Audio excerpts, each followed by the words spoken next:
So let's get into the fuel mechanics. So I'll just give a little background and then I'll throw it over to you. So we started out with basically four proposals for the fuel mechanic. We had Vedimore's model that it ended up not getting through, and then it came over to what Aaron had proposed, then what you proposed, Annie, which would be integrating land sales for a balancing mechanic for the fuel, and then mine where I had come up with more of an automated system. Community Council is, if they haven't already, I think they're passing all three of those because they got good community sentiment. And it looks like internally what we're going to do is reject two of them, but we're going to build those mechanics into Aaron's original proposal. So Aaron's proposal should have elements of what you had as a balancing mechanic, what I had as a balancing mechanic, and also Aaron's balancing mechanic, which would be more of the content updates. We're putting that all together. How do you think that's coming along so far?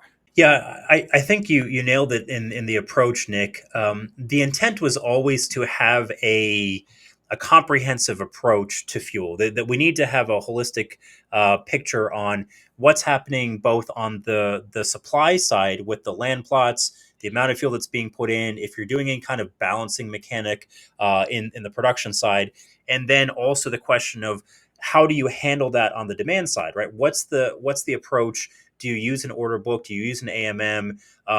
There's all kinds of mechanics that you could put in place to basically marry those two up and create a market where one doesn't exist today. And also this other question of more of a fixed pricing structure is one that we really felt, because there's a lot of different approaches. It made sense to bring that discussion into public and full visibility with the community.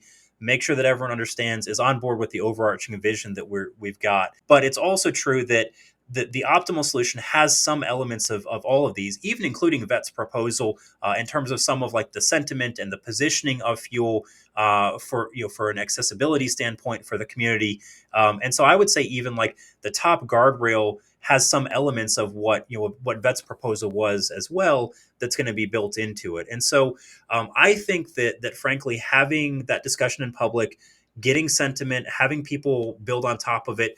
I'll give an example where the marketing and positioning of sales that Seaton proposed during the dialogue is, I think, a brilliant approach in terms of how you're showing the fuel sales that's coming directly from the DAO at that top guardrail versus those that are being sold from landowners. And so that's one that got incorporated into this latest draft that we have now circulating within the councils. And so, my opinion, we're definitely going to have a very good comprehensive proposal. At the moment, as I sit here, it's the 24th of August. I believe that every person on both strategy subcouncil and the IMC is on board with the general framework that we have. Now, we're still tweaking some language, and there's a few kind of minor mechanical differences that we're talking through. But generally, to go through this very public, building process and explaining all these complex ideas to land on one that we all feel pretty comfortable with is in itself, a reflection of the success of Governance V2 and being able to come to that point. And I think it was heated and passionate at times, as we would always expect it to be.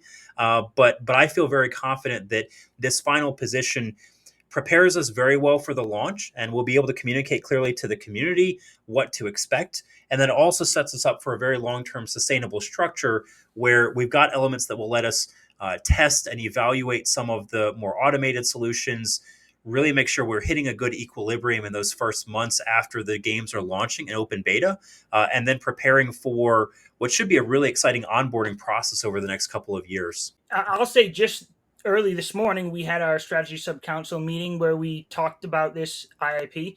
I think we're all on the same page for the core mechanics of it. There is built in that something such as where the rail is placed will come at a later date as a ICCP. I'm glad it's not in this original IIP because that is something that we still butt heads a little bit about within the council. I'm sure if you've been here since I ran for the council here. One of the big things was that I didn't like rails or I want to do everything we can so we don't hit those rails. That doesn't align perfectly with the rest of the council, but that's going to come a little later as an ICCP after the core mechanics get passed in an IIP. But I don't want to keep you too long. I know you need to get going, Annie. So thank you very much for coming on and giving us this valuable information. And we'll have you on again in the future for sure. Yeah, I really appreciate it, guys. Thanks for all the work that you're doing, and appreciate your audience sticking with us in a challenging market.